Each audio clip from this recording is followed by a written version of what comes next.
I support the issue of 100% transition from primary schools to secondary schools. But unfortunately, there has been no proper plan to expand infrastructure in secondary schools. I happen to be a chair of a local secondary school in my own county. And this particular school, they have been increasing the Form 1 intake by 2 classes every year. But it's unfortunately that the infrastructure has not been increasing at the same rate. What is happening at the moment, this school now is forced to take over part of the primary school to accommodate the many students that they are supposed to take. This has also forced the head teachers to collect more levies from the parents to cope with this high demand of infrastructure.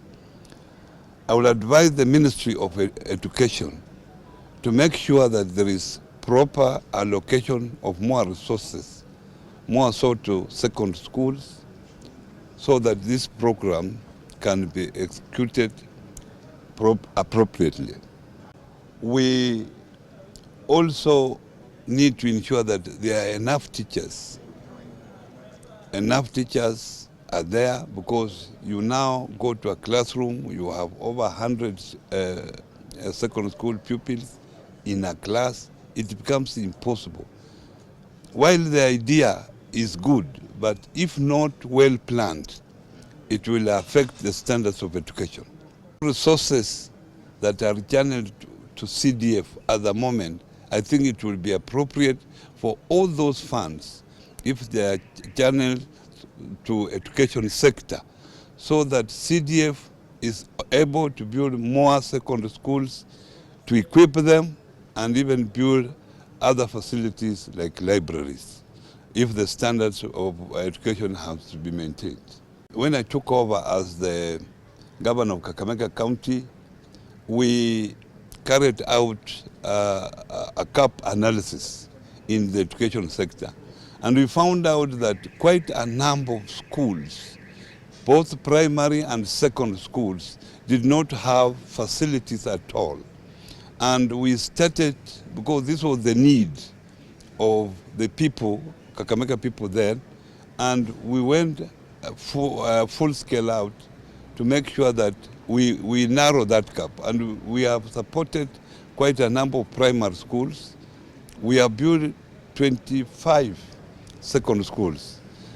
But unfortunately, it was raised that this was a national function, which of course we did with the consensus with the education stakeholders.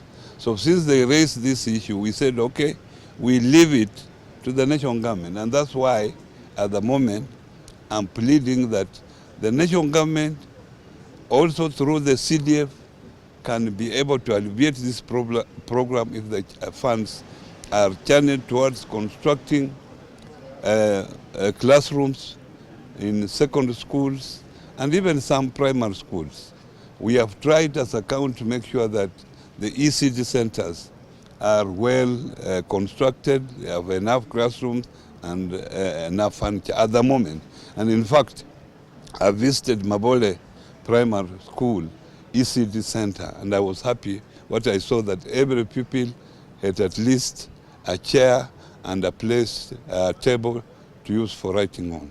In fact, carrying out a function for other level of government is allowed. The only thing you need to do is to make sure that the stakeholders who are involved, or if you are doing a function for the national government, you agree with the official of the national government that you are going to take up this particular responsibility, and you agree.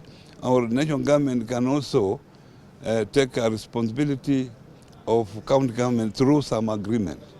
So I think the problem here is interpretation. Sometimes it's interpretation. But, you know, we serve the same people.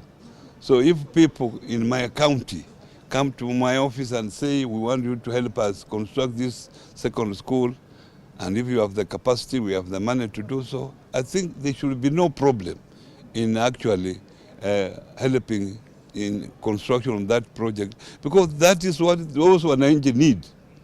You tell them this is not a function, they will not understand. They say, okay, if this is not your function, you have been elected as the governor of this county, and this is our problem. This is why we need our money. You are constructing an ECD for us.